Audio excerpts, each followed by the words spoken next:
Sa mga nais magpunta at magko-commute lamang upang makadalaw sa puntod ng superstar at national artist na si Nora Honor sa libingan ng mga bayani, narito ang dapat niyong sakyan para sa maginhawang biyahe. Ito ay para lamang sa mga nakatira sa lugar na maaaring dumaan ng EDSA.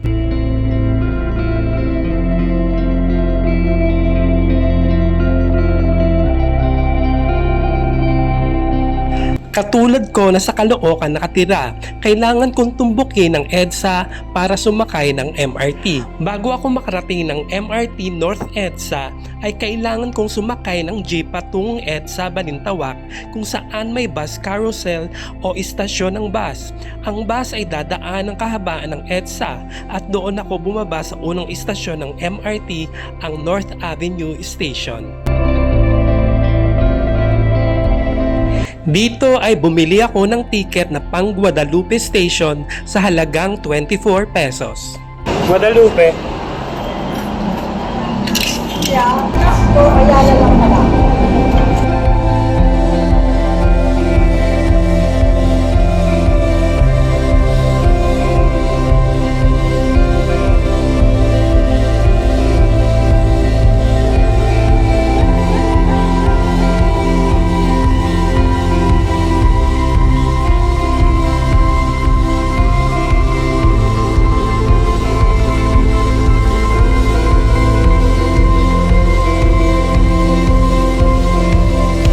Pagkababa ko sa tren ay bumaba ako sa kaliwang side ng MRT Guadalupe Station.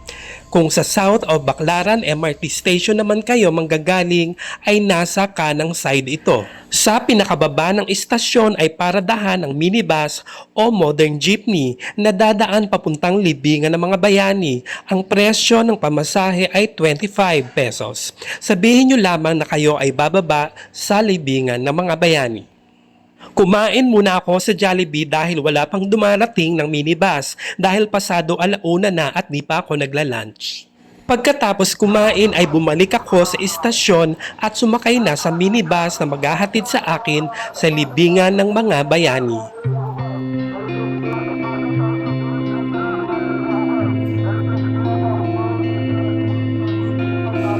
Kapag natanaw nyo na ang malaking arkong ito ng libingan ng mga bayani ay malapit na kayo. Hintaying lumapit pa ang sasakyan saka pumara at bumaba. Lumakad lang ng kaunti patungong gate.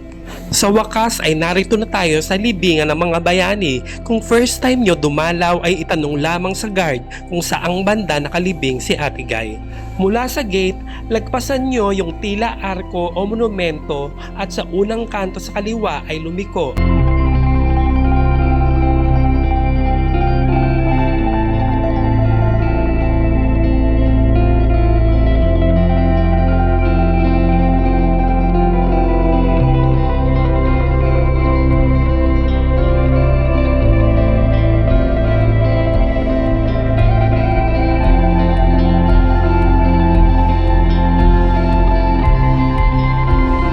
Pagkaliko ay diretsuhin nyo lamang hanggang makita nyo ang seksyon ng mga libingan para sa mga national artist at scientist. Kaunting trivia muna tayo kung kailan na-establish ang libingan ng mga bayani. Libingan ng Mga Bayani Cemetery of Heroes was first established in May 1947 as the Republic Memorial Cemetery. It was initially created to honor Filipino soldiers who died during World War II. In 1954, it was renamed and rededicated as Libingan ng Mga Bayani by President Ramon Magsaysay.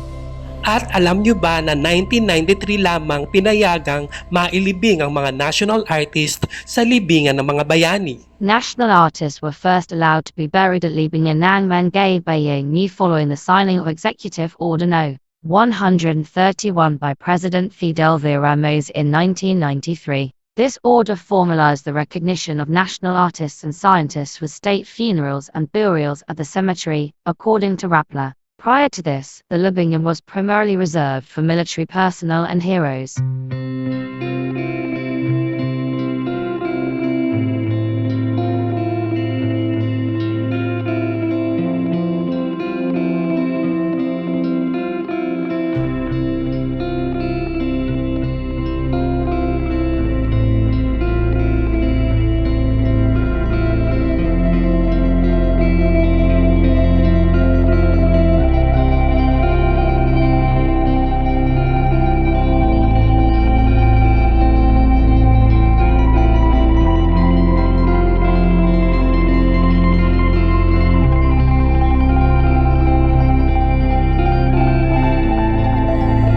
Narito na tayo sa puntod ni Ate Guy sa libingan ng mga bayani.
Ay! Hello!